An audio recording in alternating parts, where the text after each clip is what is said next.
This is Braden Rivers, and you're listening to the iBall podcast on iBallRadio.com. We're brothers, we're happy and we're singing and we're colored. Give me a high five. What up, and welcome to another episode of the iBall podcast. I'm your host, Derek Williams, also known as D-Will, the coach, and I'm here with my co-host, my big brother, Brian Williams, a.k.a. Coach Chill Will. What up, Chill? What's good? Everybody good? Yes, sir. Another day, another dollar inside the iBall Radio Studios, live in Montgomery, Alabama.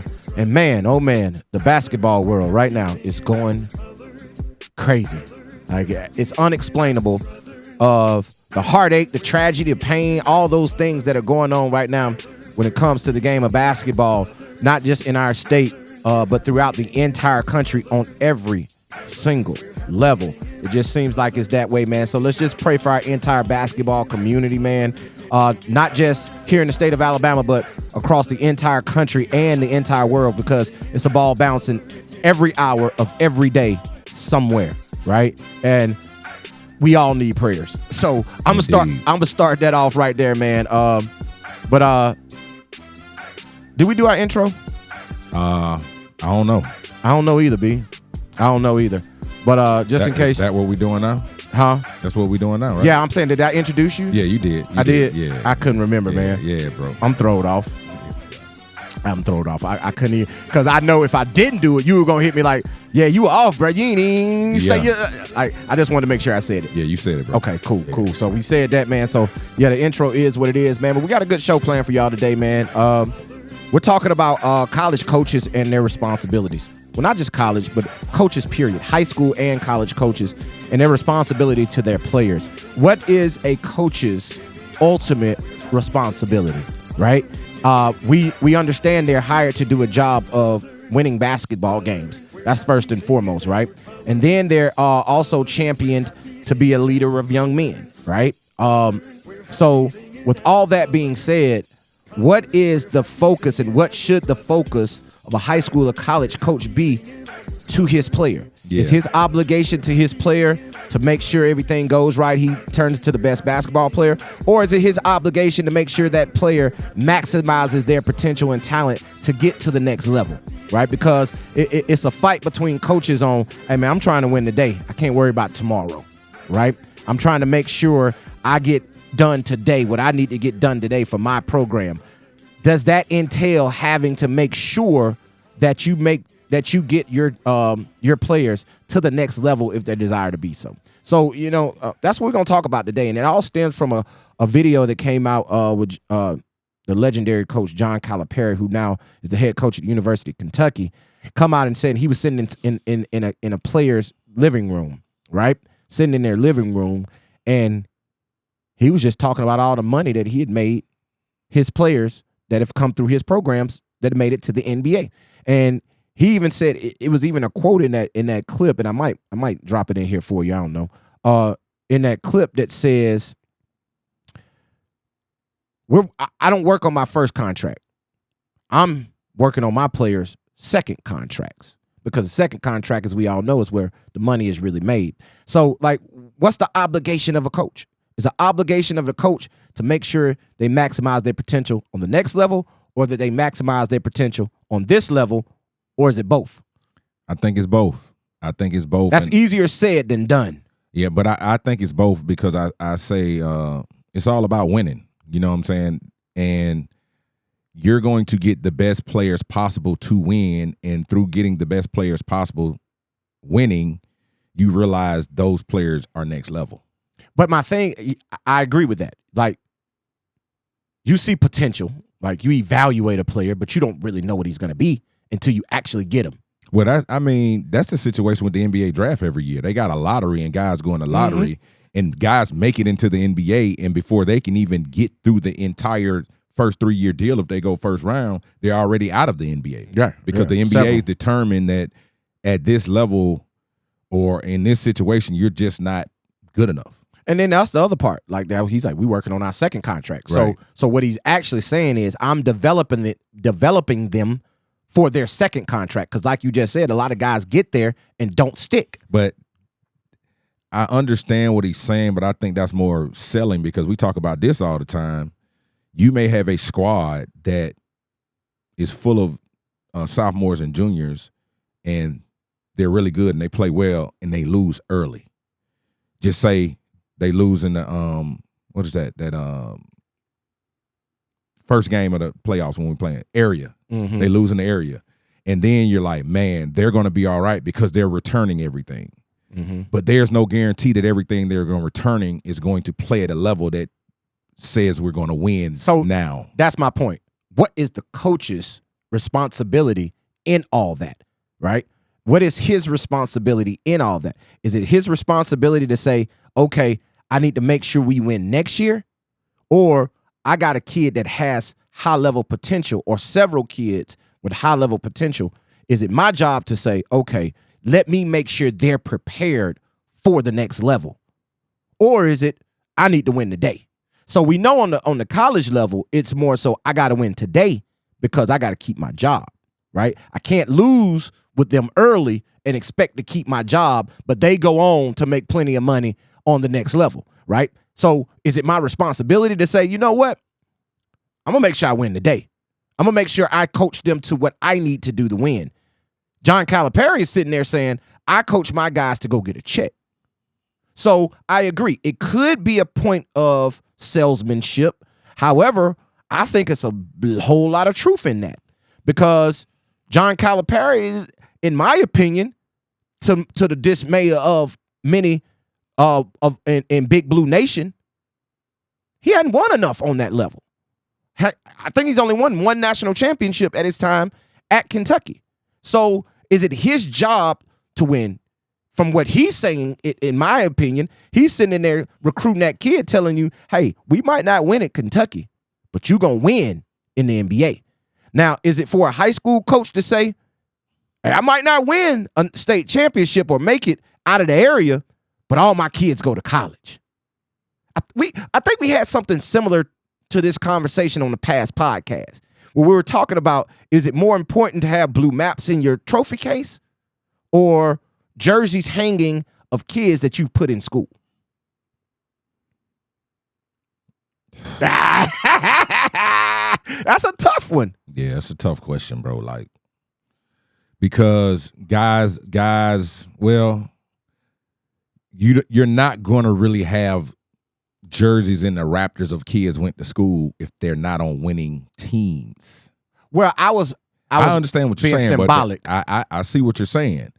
So, but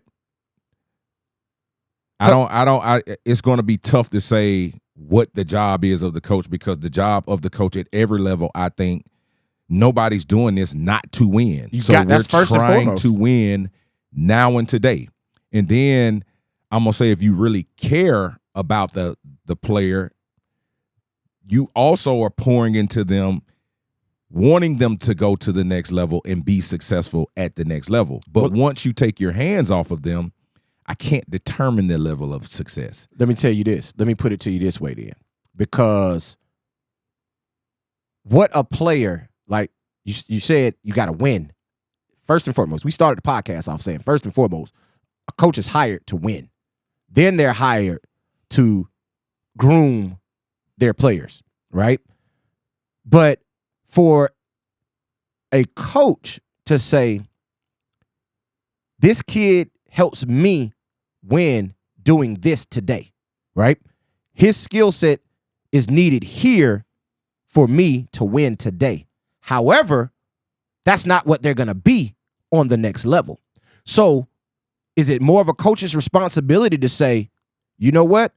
Let them do what they're going to do in the future. It might not help us as much on this team, but it's going to help them in the future. I don't think coach's going to do that. Exactly. So my point is it more important for a coach to say, hey, we're going to win today? Or is it more important for a coach to be like John Calipari and say, all my guys get second contracts? Yeah, but I mean, like I said, that's even tough for him to say because they're not. He said it.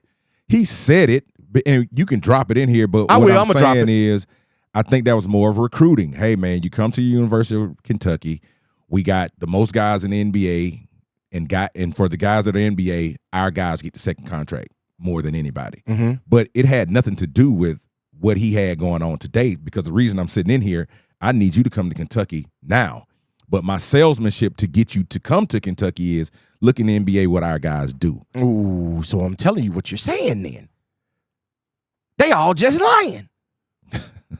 That's basically it. Listen, I'm telling you, I'm selling you on second contracts in the NBA, but I'm really trying to get you on campus because I need you to do this to help me win today. because you might not even pan out and be NBA. So same thing. Let's equate this back down to high school, right? Everybody wants to play in college. You see kids running all over right now, running all over the state, country, going to these elite camps to get themselves in front of college coaches. Okay. Right? And is it a high school coach's job who we're just starting school, I'm getting prepared for my season. Is it my job to make sure they're ready and prepared for that level? Or is it my job to make sure we maximize what we got on this year's ball club? I think high school coaches are specifically locked in to what their season is going to look like today. And I don't want to call it selfish, because a lot of the basketball that their players are playing and are evaluated off of has nothing to do with them and their high school program. There's a lot of basketball played with AAU programs and with parents, just parents taking their kids around to try to get the look. So the high school coach has decided you're going to basically move how you need to move. So I'm going to get out of the kid what I can get out of the kid to make sure that the program is done, because a kid will leave. Quick, fast, he'll and leave in a my hurry. program. He'll be here, or I don't play him right, and somebody else says you leave.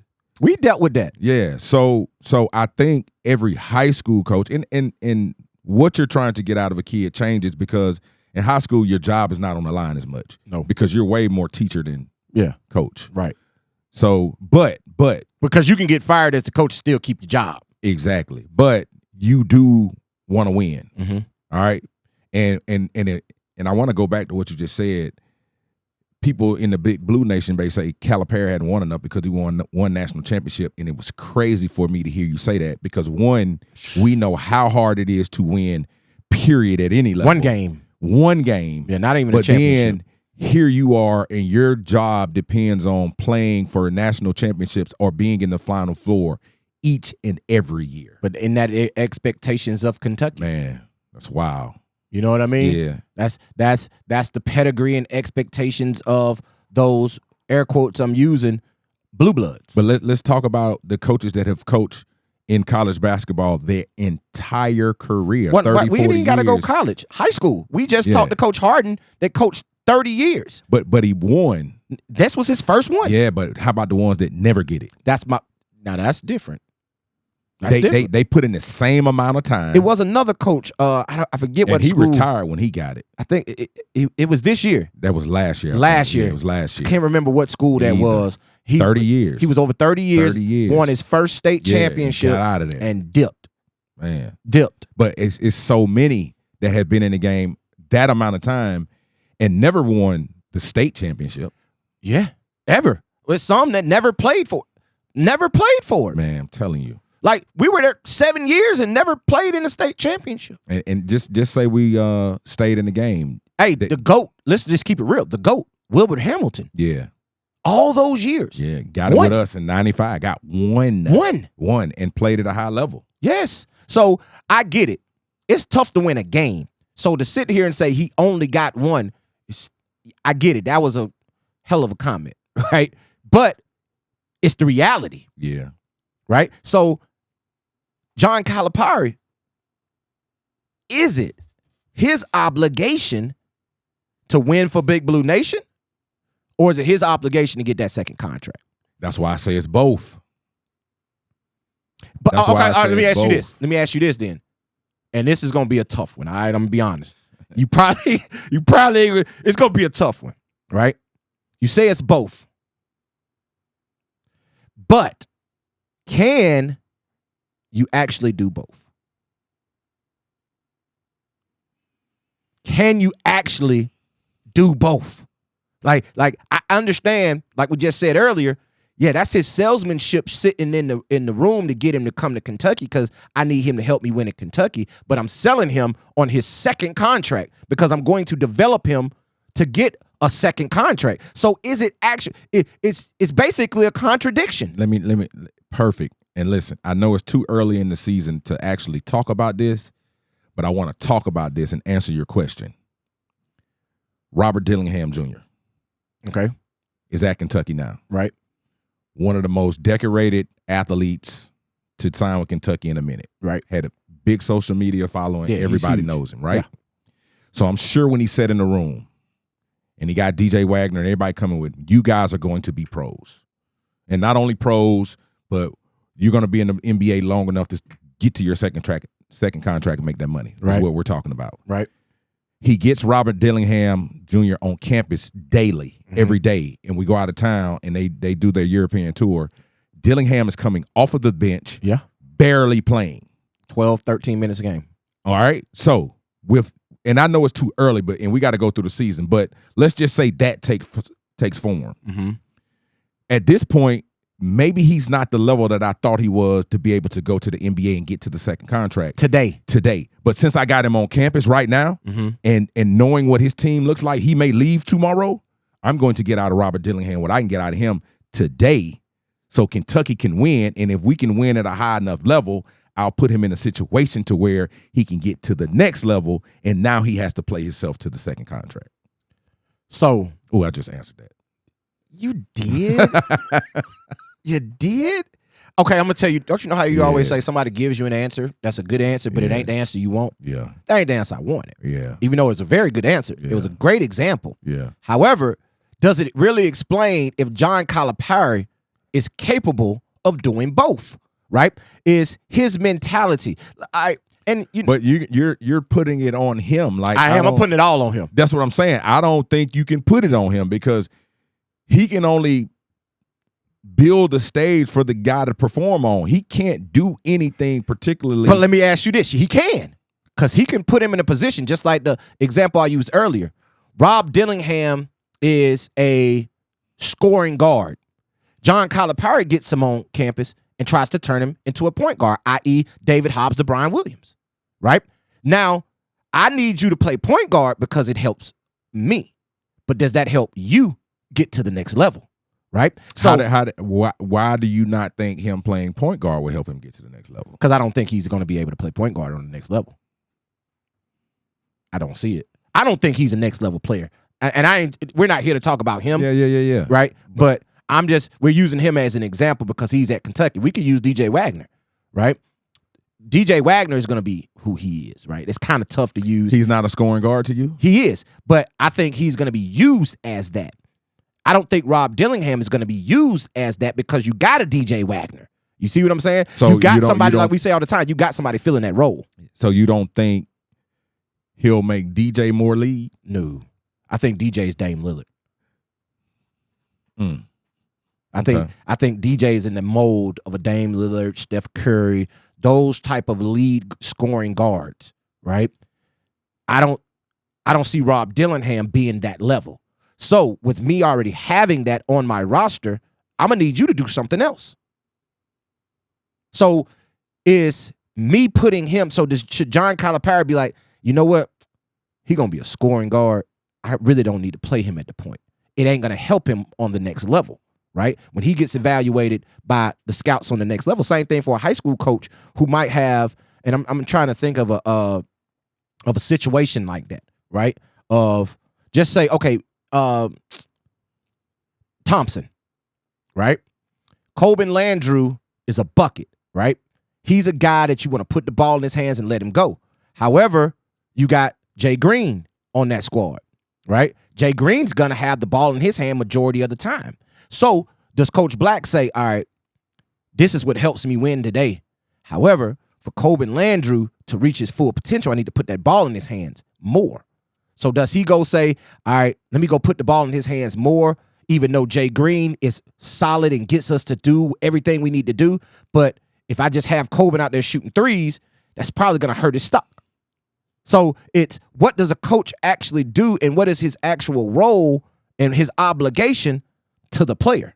Because you said it and you did answer it, right? You answered it. His obligation is first to the program, second to the player. Some people will tell you his obligation is first to the player, second to the program.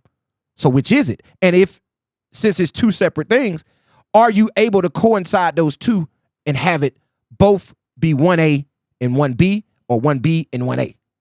You see what I'm saying? Like, what can a coach?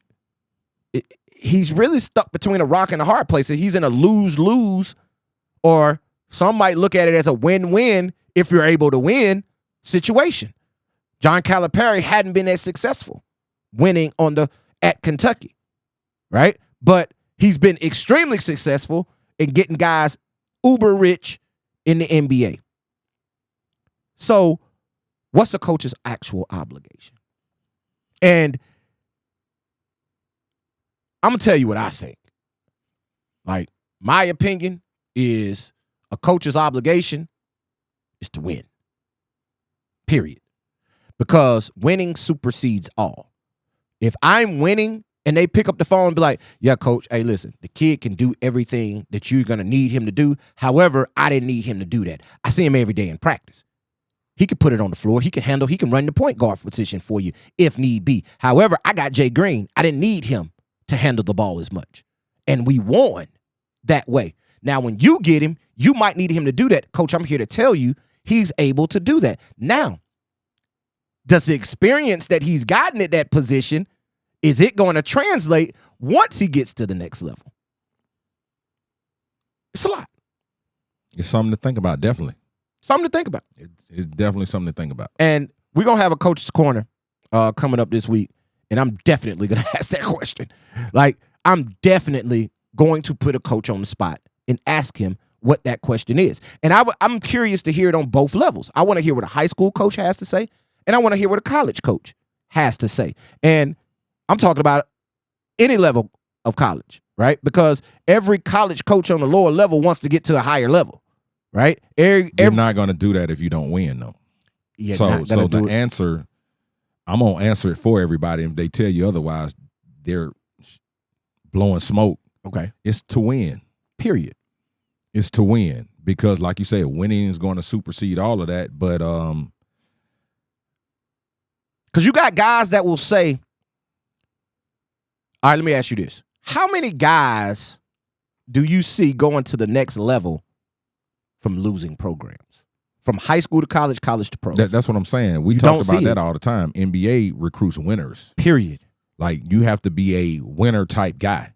Right. And I think one reason we talk about the success that Kentucky's had, and it's crazy because we're talking about, and like I said, we're using an example, but they're always in the mix, but you just expect them to win all the time. You do. And I think one reason that they don't win at a high level is because of all the personalities that they bring in on a yearly basis are a lot of times the top guys in the country. Mm-hmm.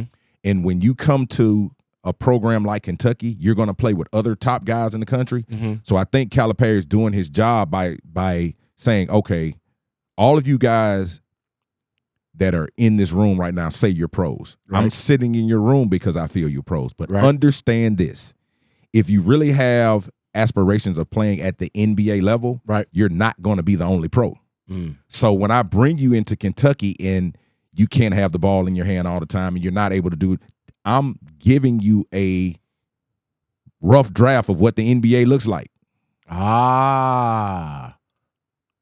So you just went psychological. But I'm saying, and then young players can't make that adjustment. Pros can, and for the pros that can't, they don't become all-stars. They don't get to the second contract. So equate that to high school then. For a high school kid, because I kind of feel the same way about it, to be honest with you, because when you go through it, you don't see a lot of kids going to college from sorry programs. But see, I think in high school is different. It is. Because In high school, you have to work with the cards that you're dealt. But what's happening in the new model of high school, you're finding guys that are going to programs to connect with other players and try to get that winning involved. And I think this would be a question better suited for an AAU coach, right? And they're going to lie to you. They're going to straight up lie to you because they're going to say, oh, it's all about the kids. It's all about us getting our kids a better opportunity. When we, in actuality, no, it's all about you trying to keep your contract or you trying to get a contract. But the better players you get, the more your contract gets extended. You got to get guys. You got to get guys. But can you get guys and lose? Because now we see the EYBL has now created the EYCL because teams that were running on the EYBL were just losers. Like, God bless the Alabama Fusion, but they last summer, not this past summer, but the summer before last, 2022 summer, they went like 1-11 on the EYBL. But that was 1-18. That was the next thing I was going to say, equate to Kentucky. What ends up happening is now you find out guys aren't as good as you thought they were. They don't know how to play. Maybe the kid is really athletic, but he doesn't know how to play. Maybe the kid can really score and shoot it, but he doesn't know how to play. We've seen that too. You understand? Maybe the kid is a kid that's high volume with the ball in his hand, but you take it out of his hand, he can't play. All right. So now that he can't play, then you realize he has a low motor and he can't guard. So I think that's what's happening with a lot of these AAU programs because guys play on high school teams that are really bad and have okay numbers. And then when it comes to recruiting for your area, you're trying to bring all these kids together, and none of these kids really understand how to play basketball. And now they're in the gym being selfish because I'm used to getting all the shots here. And so I need to do something different. But because of my lack of understanding the game, I can't do anything different. And then a lot of these AAU coaches can't coach. Yeah, it's a lot of that. They're just out here, run, press, run. It's a lot of that. You know, so like a kid isn't actually getting better.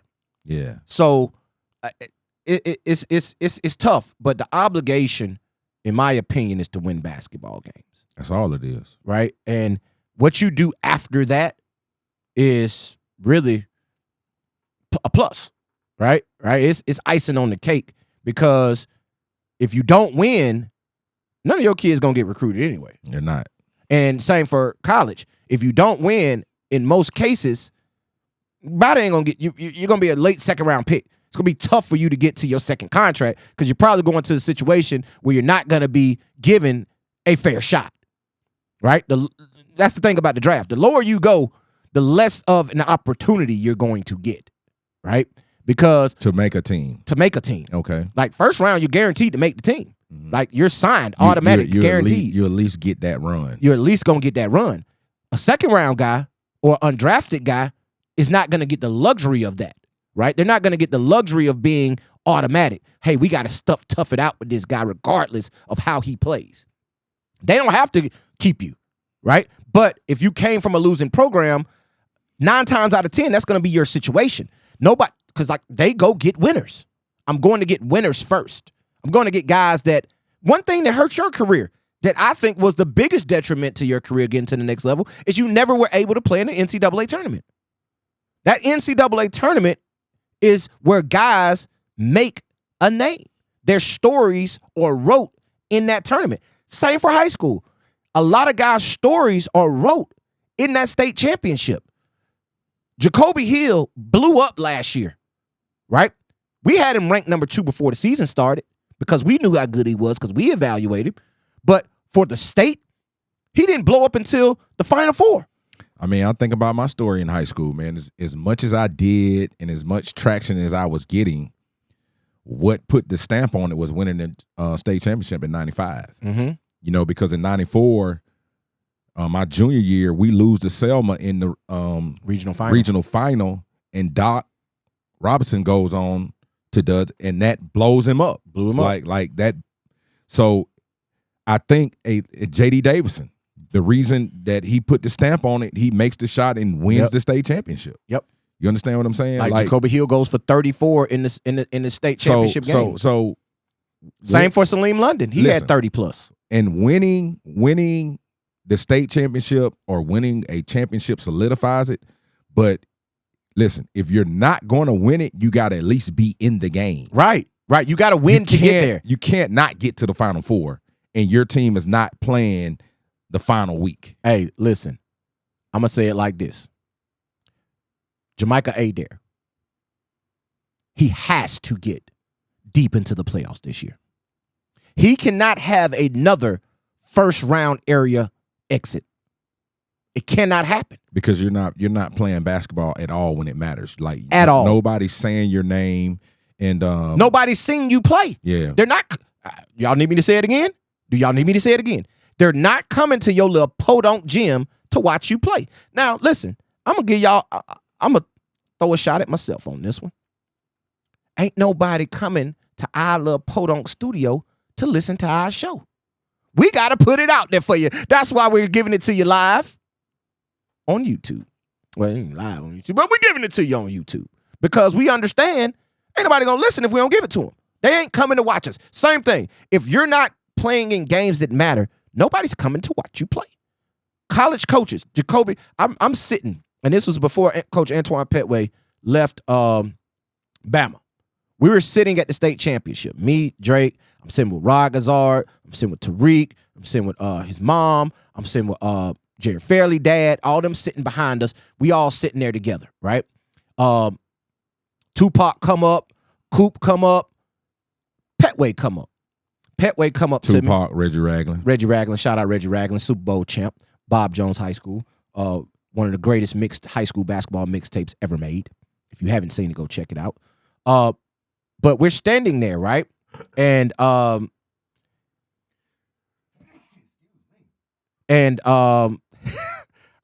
I got the dump button. You weren't hurt, but Petway walks up to me, and as he's sitting there, he's like, D, I'm finna offer him tonight.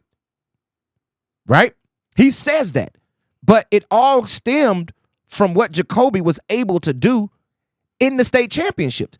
If Jacoby's not there, if Central Phoenix City is not there, Petway doesn't make that offer to Bama because he doesn't see him.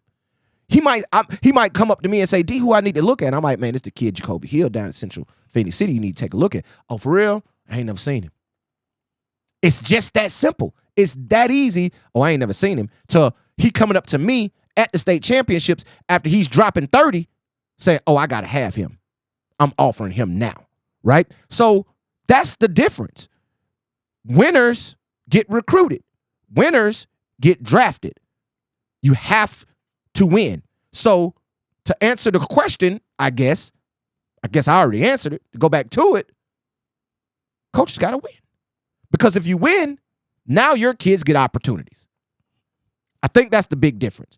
When you win, you get opportunities. But when you as the coach get opportunities. Yeah, I think they understand that side of it too. Like my contract extension is going to be a little longer. My next job's going to be better. The money's going to be better.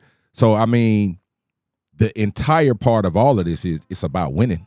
Right. All of it's about winning. All of it. Yeah. So because winning supersedes all. Yeah. Like if you want to get recruited, and I'm gonna tell you something else. That's another one of these reasons you see a lot of high school guys jumping programs. Yeah, to try, yeah. Because they know they got to go somewhere where they can win. Like I'm gonna tell you a team I'm extremely interested in coming up this year, excuse me. Fairfield. I think Fairfield's gonna be tough. They already had DeMarcus Williams.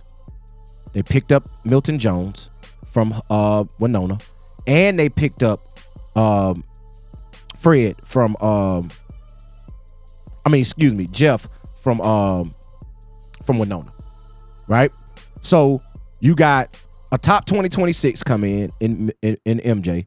You got a top 2025 come in Jeff Duncan, and then you already got DeMarcus, and they got another kid there that can really play too. Like Maurice got one. He put one together, right? And those guys are going to get opportunities because they're winning. Because when you win, you're seen. So I guess, I'm pretty sure when we have our coaches corner coming up this week, I'm sure that's probably the answer we're going to get from the coaches is if we win, you'll get your opportunity. Right? Now, you said a word earlier that stood out, and that's selfish, right? Because it's guys out there that are on winning programs, but they're not doing what they feel as if they need to do to get to the next level. And so now they're being selfish, right? They're more worried about if they can go to the next level more so than if we win, that'll get me to the next level. And you know what, man? That's a tough lane to be in because players can play really well and not be the main guy on the team, and the dinner table talk would be, man, you need to do more. And it's actually you're doing great because you're maybe orchestrating what you need to orchestrate and you're winning.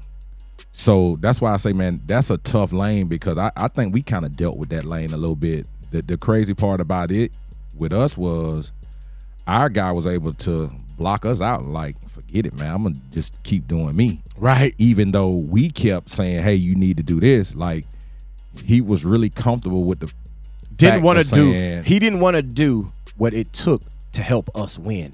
He wanted to do what he thought it took for him to get to the next level. Yeah. And even though what we were telling him to do is what actually helped us win. But it's what he actually does on the next level. Right. But since you didn't want to do that, you've struggled on the next level. Yeah. Because you didn't buy into it then. So if you didn't buy into it then, of course he's not buying into it now. Right. Right? Right. Like because that's not what you wanted to do. However, now the light then went off. Oh, this is what I need to do to be successful on any level. So you're like I say, that happens. Right? That happens. And that selfishness creeps its way into a lot of situations. Right? A lot of situations are broken and a lot of guys miss a lot of opportunities. And a lot of coaches, let's not leave them out because that's what we're talking about today. Let's not leave them out. They lose a lot of jobs because they're selfish. Because they have their own agenda and they think their agenda is more important than the player. So no, it's tough. It's tough for a coach that's my lifestyle and where I live and what I drive and how my family eats and how we travel depends on 18, 19, 21 through 25-year-olds coming in here, being mature enough to tap in every day. Right. So, of course, they're going to be selfish.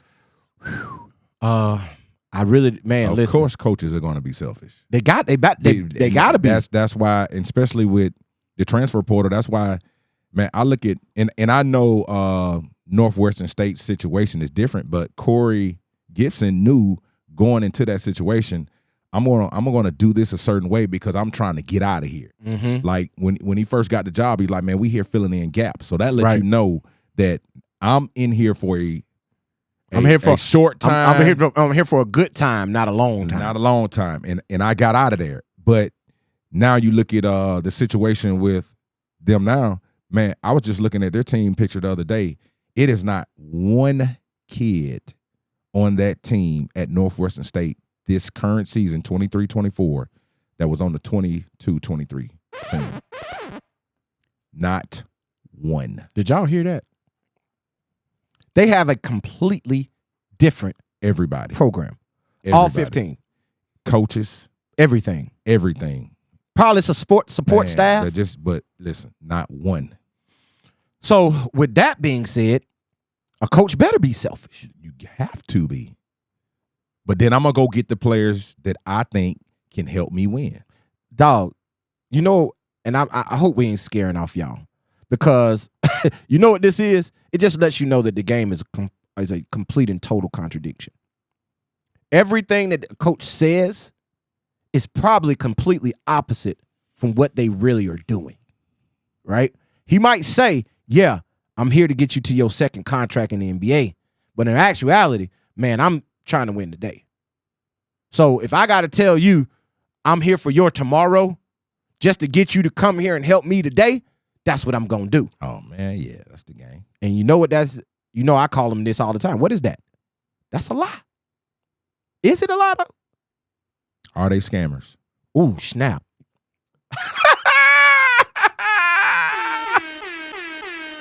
Did you just say that?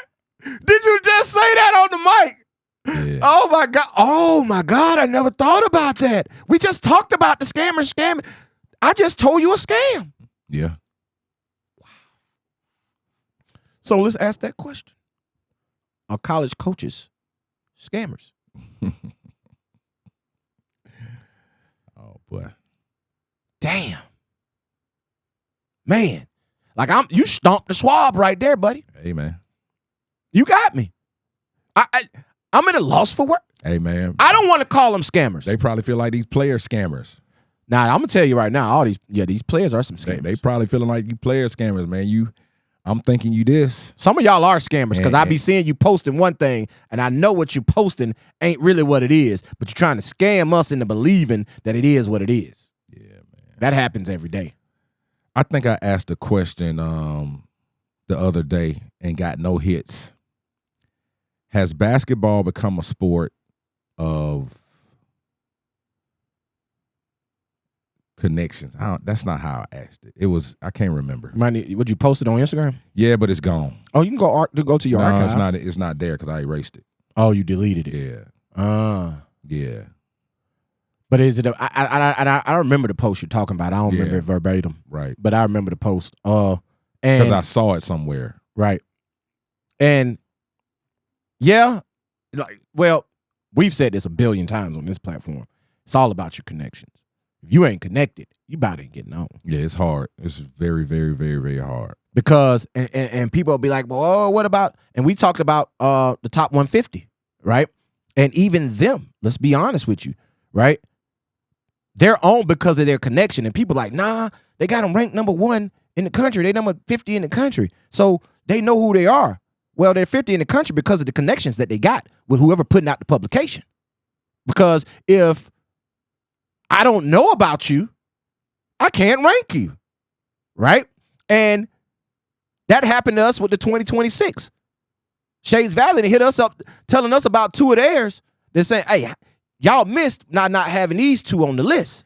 I think that's where the game has changed. And we had this conversation. I think the game has changed now because people do realize it's a lot of kids playing basketball everywhere. Mm-hmm. And if you just did 1 or 2 publications and you really try to talk about every kid across the country, you would miss. Mm-hmm. So that's why it's so important for people who have publications in their state for the publication to be reputable and start giving the information so people can see. Right. But it's created an atmosphere where people try to call directly and position. Mm-hmm.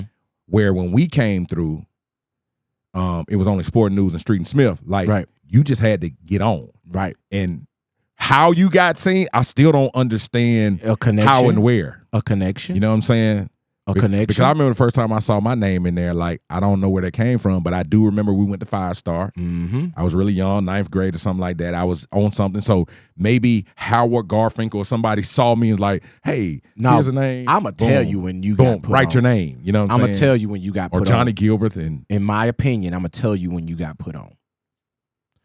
In the 9th grade, you were in the 8th grade, going to the 9th grade, and you went to Texas to the AAU tournament, and you left me at Auntie Bessie's house. Oh, yeah. You talking about, when I played with Freddie and them, I was 13. Yep. You were 13. Playing 16. Playing 16. Yeah. And you went up there at 13 and played 16. Yeah, we didn't even know what AAU, like, it had to be brand new. Dude, you didn't know where you were going. Yeah. Coach Hamilton grabbed me. Come on, man. At 13. At 13? I was in the 7th grade. And you went, and I think it was Coach out of Roosevelt Chapman. Not Chapman, because that's our uncle. I mean, Roosevelt Sanders. Sanders. Yeah, we slept on the floor. Right. In his apartment and jumped up and got in the vans and rode out. I was 13, no doubt. That's what put you on the map because you were 13 playing 16. Yeah. Yeah. And Howard Garfinkel or somebody was like, what's your boy name? Son of Vaquero. Yeah. Put a check by your name. Yeah. You probably killed. Yeah. You know what I'm saying? But you were killing. But you were big. Yeah. You looked 16 at 13. Yeah, I was. You know what I'm saying? So they probably was like, oh, this kid's 13, check. and then 15, we get with Johnny Gilbert, and I go play, and Ron Mercer's there, and we. So it kind of like, and you they said, were like, "Oh, yeah. that's the kid from a couple years ago, yeah. right?" And then you went up to Ohio, and that's when it just exploded. So like you said, that's somebody telling somebody, but that's all. That's our point. It's all about the connections. Yeah, Even the top players in the country are there because of their connections. Because I tell you all the time that I even went back and I didn't know when you start hearing names like Stephon and Allen Iverson, all of those guys were 8th graders playing in the Nike events, right? With Rafe LaFrentz and right. all of those guys. Right. When we in Alabama didn't even know those camps existed. Exactly. So there's no way for us to attend and compete. Mm-hmm. We didn't even know they existed. We didn't know they happened. Yeah. We didn't know they happened. Yeah. So but that's the thing. A connection got you to that point. Yeah. Right. Story. It wasn't you averaging, even though you did average 45 points in the 9th grade. Yeah. You had 40. Y'all heard me right. 45 points per game in the 9th grade. Right. Even though you did that, that could have fell on blind eyes and deaf ears easily, especially in those days with no social media. Yeah. The 69 fell on blind ears. Come on, man. Deaf ear. Yeah. Blind eye, deaf ears. Against Mountain Brook. Yeah. Like, here's the thing. They knew it in Alabama. But here's the thing, Chill. I digress a little bit. That was a junior high program playing a basketball game during the week in Mountain Brook. Yeah. Show me one middle school program today that's traveling outside of the city limits to go play a game. I don't know. Because there is none. They might play 11 games in a season. We were playing 19 games, 20 games. Yeah. Y'all went 19-1 twice. No, went 19-0. 19-0. Twice. 19-0 twice. And we had Huntsville come to a tournament at Cloverdale. Come on, man. Grissom was at a tournament at Cloverdale. This is middle school. Yeah. They don't do that anymore. Yeah. So a lot of guys that are eating up that lane, you don't get to see. So you're not talking about him. Only reason you're talking about Caleb Hope because Caleb Hope played varsity in the 8th grade. Yeah. But we talked about the lack of funding. Yeah, which causes the lack of participation. Hey, y'all see what our shirt say? Which causes the lack of everything. Y'all see what our shirt say, right? Yeah. Like that, the lack. That's what this is all about. We're gonna change that lack of funding for middle school sports. Like here in the city of Montgomery, I digress again. They don't even fund middle school sports anymore. Like middle school sports are working on spirit packs, and we already had a conversation about spirit packs. Man, I love my city, but man, let's move on. Ooh. Because my city in this game and not tapping in with the Williams brothers of Gardner, man, listen, that rubs me wrong. It does. And I'm going to say it out loud. Hey, and I want y'all to see me when I say it. Right. That rubs me wrong. Because we tap in and try to get everybody involved in what it is that we're doing, because a lot of you don't have time to do it at the level that we have time to do it. Facts. So, yeah. GardnerMan.org. Hey, man, commercial break, man.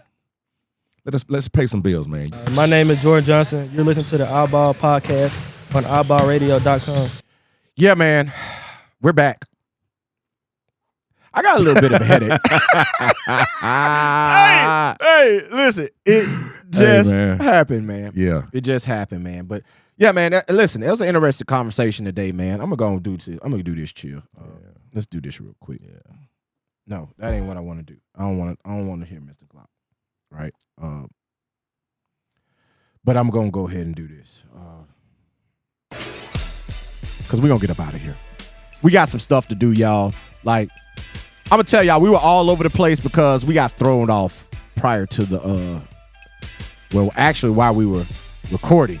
We had to stop recording, regroup, and come back. Right? So we're gonna get up out of here for today, man. But I want y'all to, man, comment, man. Listen. Comment, man.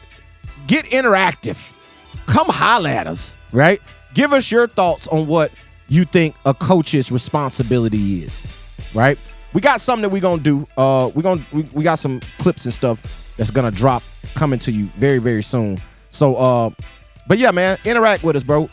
This is gonna be dropping on the iBall Radio YouTube page. Go to the YouTube page, drop a comment, drop a subscribe, drop a like, hit the notification bell so you get a notification every time we post. But yeah, man, tap in with us because y'all. I ended the show because y'all Chill got mad, and I know when he get upset, right? So I wanted to go and get up out of here before he got real upset with y'all because we have a gripe. We got a gripe with our whole city when it comes to the game of basketball, and it's cool. But Guard Your Man is going to change it all. Guard Your Man is going to change all of those things. But tap in with us, man. Go to everywhere. Go to our website, man, iballradio.com.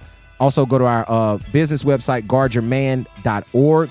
And, of course, go subscribe to the iBall Radio YouTube page. But Chill Will, man, with all that being said, man, let's get up out of here. Tell these folks where to find you on social media. You can find me on X at Coach B334. You can find me on Facebook at Brian Williams Sr. You can find me on IG at Little IBALL Properties business page. You can find me on Brian Williams _SR real estate page. And you can find me on Coach B334 for all the basketball needs and videos and drops and everything. Yeah. There it is, man. Y'all already know. You can find me on X, Instagram, and Threads at iBall Radio. That's X, Instagram, and Threads at iBall Radio. Also, X, Instagram, and Threads at @Real Talk Tees, and X, Instagram, and Threads at iBall _TDB. And go check out all my personal tweets at X at Coach _iBall. And of course, the business page on Instagram, X, and Facebook also. All this is on Facebook, too. I be forgetting to mention Facebook. Make sure you go tap into the Facebook. iBall Radio Facebook, iBall TDB Facebook, Guard Your Man's Facebook. Go check out all of them also, but go to the business page on Instagram at Guard Your Man. And I mentioned earlier, make sure you go tap into all our websites, iBallradio.com and also guardyourman.org. A lot coming up from all of those very, very soon. And like I say, the iBall Radio YouTube page, man, we're posting content each and every day on there, right? Y'all got to go tap in. Go run up our numbers. How we got thousands of Instagram followers and we only even got 100 subscribers to our YouTube page, right? So y'all told us y'all cool with the podcast, but man, we need to see y'all. All right, the videos, what's gonna really put y'all. So go watch the videos, because we got them up for you now. So go watch the videos now that they're up on the iBall Radio YouTube page. But Chill Will, man, holla these folks. Last name Will, first name Chill. Move with a purpose. Move with a purpose, man. And y'all already know. They call me Coach because I teach you how to ball. Until next week, we out. Peace. Peace.